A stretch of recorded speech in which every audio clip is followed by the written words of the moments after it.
గత ప్రభుత్వ అధికారులు కానీ ప్రస్తుత ప్రభుత్వ అధికారులు కానీ ఎకరానికి 6,000 నుంచి 10,000 వేస్తున్నారు.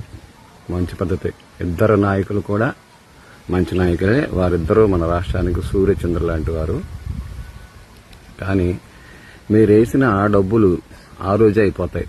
రైతు పరిస్థితి మీకు తెలియంది కాదు. అలా కాకుండా నా చిన్న విజ్ఞప్తి ఏంటంటే,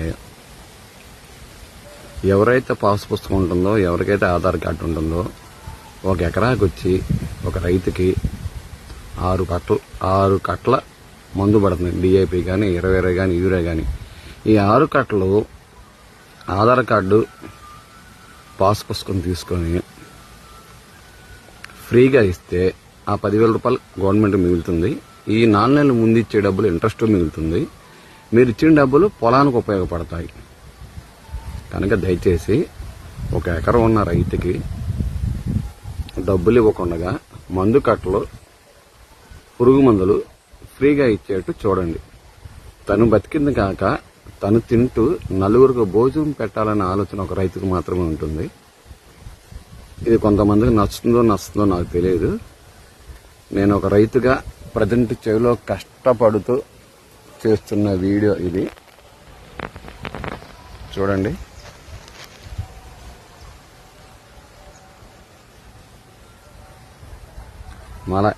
మరి ఈ విధంగా కష్టపడే రైతుకి గవర్నమెంట్ సహాయం చేస్తుంది. కానీ ఆ సహాయం ఆ రోజు అయిపోతుంది. అలా కాకుండా డబ్బు రూపాయన కాకుండా ఎరువుల రూపాయన, పురుగు మందు రూపాయన ఇస్తే ఆ రోజుకి రైతుకు ఉపయోగపడుతుంది.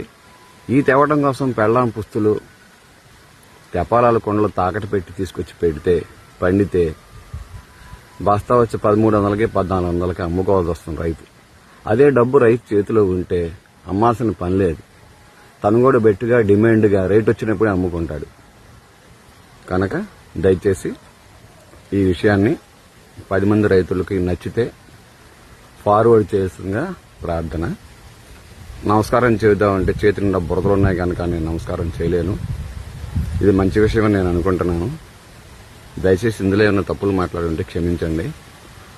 ఒక రైతు ఆవేదనగా నేను పడుతున్న బాధ మీకు ఈ విధంగా తెలియపరుచుకుంటే ఒక చిన్న ఆనందం. 100 మందిలో ఒకరైనా వింటారేమో నాకు ఆశ. జై హింద్, జై కిసాన్.